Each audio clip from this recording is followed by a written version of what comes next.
राज्य विधि आयोग की तरफ से जनसंख्या नियंत्रण पर मसौदा तैयार हो गया है। आयोग के अध्यक्ष आदित्य मित्तल सीएम को प्रस्ताव सौंपेंगे। 2 से ज्यादा बच्चों के माता पिता के स्थानीय निकाय चुनाव नहीं लड़ने की सिफारिश की गई है इस प्रस्ताव में। इसके अलावा सरकारी सुविधाओं से वंचित रखने की सिफारिश भी की गई है। साथ ही साथ वन चाइल्ड पॉलिसी को प्रोत्साहन देने पर जोर दिया गया है। इसका मसौदा पूरी तरीके से तैयार हो चुका है। अब यह प्रस्ताव सीएम योगी को सौंपा जाएगा। आदित्य मित्तल सीएम को मसौदा सौंपेंगे। निकाय चुनाव लड़ने से रोकने की सिफारिश इसमें की गई है। सरकारी सुविधाओं से वंचित रखने की सिफारिश भी इस प्रस्ताव में की गई है। लगातार आप लोग की पूरी टीम इस पर काम कर रही है। अंतिम मसौदा तैयार कर लिया गया है, तो कितने बदलाव किए गए हैं पुराने मसौदे में?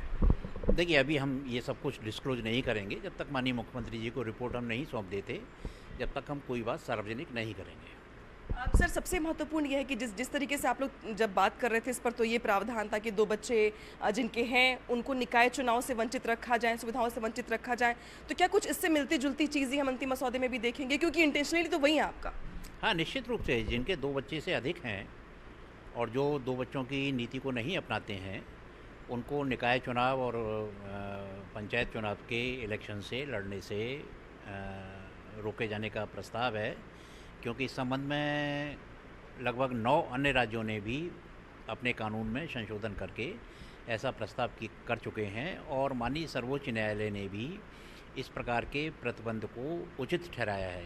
माननीय सर्वोच्च न्यायालय ने तो यहाँ तक कहा है कि उनके सामने कोई भी ऐसी धार्मिक पुस्तक प्रस्तुत नहीं की गई जिसमें ये उल्लेख हो कि अमुक जाति के व्यक्ति अधिक से अधिक बच्चे पैदा करेंगे या अमुक धर्म को मानने वाले लोग चार पत्नी तक रखने के लिए बाध्य हैं।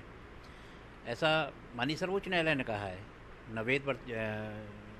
Naved versus state of Haryana में 2003 का जजमेंट है ये, और वो जजमेंट भी हमने अपनी रिपोर्ट में शामिल किया है।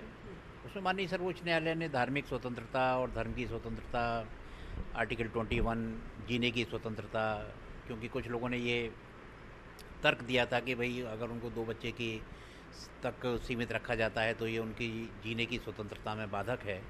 तो माननीय सर्वोच्च न्यायालय ने कहा कि नहीं, ये जीने की स्वतंत्रता में बाधक नहीं है और ना ही किसी भी प्रकार से भारत के अनुच्छेद 25 के अंतर्गत जो प्रदत्त धार्मिक स्वतंत्रता है, हालांकि वो पब्लिक ऑर्डर, हेल्थ और मॉरलिटी को लेकर के है, परंतु माननीय सर्वोच्च न्यायालय ने भारत के संविधान की 11वीं अनुसूची, जिसमें कि पंचायत इलेक्शन से संबंधित प्राविधान है, और भारत के संविधान के अनुच्छेद 343 जी, उसका अवलंब लेते हुए ये कहा है कि राज्य सरकारों को इस प्रकार का प्रतिबंध लगाने का पूरा अधिकार है।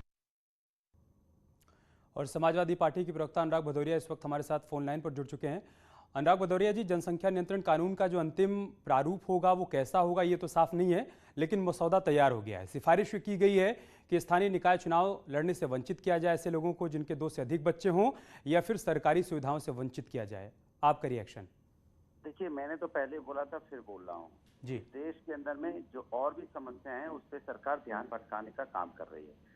जनसंख्या हमारे देश की समस्या है, इसमें कोई दुराई नहीं, इस पर चर्चा बहुत हो चुकी है। लेकिन अब सरकार ये बताए ना कि उत्तर प्रदेश में चुनाव आ गया है, तो आप 4.5 साल का हिसाब तो दीजिए। आप इधर उधर की बातें तो करते हो कि दुनिया की बातें, ये हो गया, वो योजना लाए, ये योजना लाए, हम ये करेंगे, हम वो करेंगे तो बहुत हो गया ना। क्या किया है ये तो जनता को बता दो ना। 4.5 साल में कितनी नौकरियां दी हैं, कितना आपने यहाँ महंगाई कम की है, कितनी बेरोजगारी कम की है, कितनी महिलाओं पर अत्याचार कम हुआ है, कितने कैसे कोविड काल में लोगों की मौतें हुई हैं, किसान धरने पे बैठा है, जहरीली शराब पीने से कितनी लोगों की मौतें हुई, भूमाफिया कितने पैदा हुए, और सारे माफिया भारतीय जनता पार्टी में कैसे शामिल हो गए। पूछ लेते हैं भदौरिया जी, जनता भी तो जाने। भदौरिया जी पूछ लेते हैं। बीजेपी के प्रवक्ता चंद्रमोहन जी भी हमारे साथ जुड़ चुके हैं, जो सवाल आप उठा रहे हो पूछ लेते हैं। चंद्रमोहन जी, भदौरिया जी कह रहे हैं कि अब चुनाव आ गया है तो आप ये सारे मुद्दे ला रहे हैं असल मुद्दों से ध्यान भटकाने के लिए। भदौरिया जी और क्या बोलेंगे? भदौरिया जी पर बोलने को है क्या? भदौरिया जी तो आज है क्या उन पर बोलने के लिए? क्योंकि आज उत्तर प्रदेश की योगी सरकार के द्वारा जो काम किए जा रहे हैं, जनता उसको बोल रही है ना। तो भदौरिया जी क्या बोलेंगे? आज जनता स्वीकार कर रही है कि लॉ एंड ऑर्डर के विषय पर, कानून व्यवस्था के राज पर क्या स्थिति है उत्तर प्रदेश में? आज उत्तर प्रदेश एक उदाहरण प्रस्तुत कर रहा है। आज माता बहनें सब सुरक्षित हैं, आप सब स्कूल जा सकते हैं। आज वो घटनाएं नहीं होती हैं। ठीक है, आज वो ठीक है, हमारे पास घटनाएं समय की कमी है, हम आप दोनों का शुक्रिया करते हैं। सीएम योगी आदित्यनाथ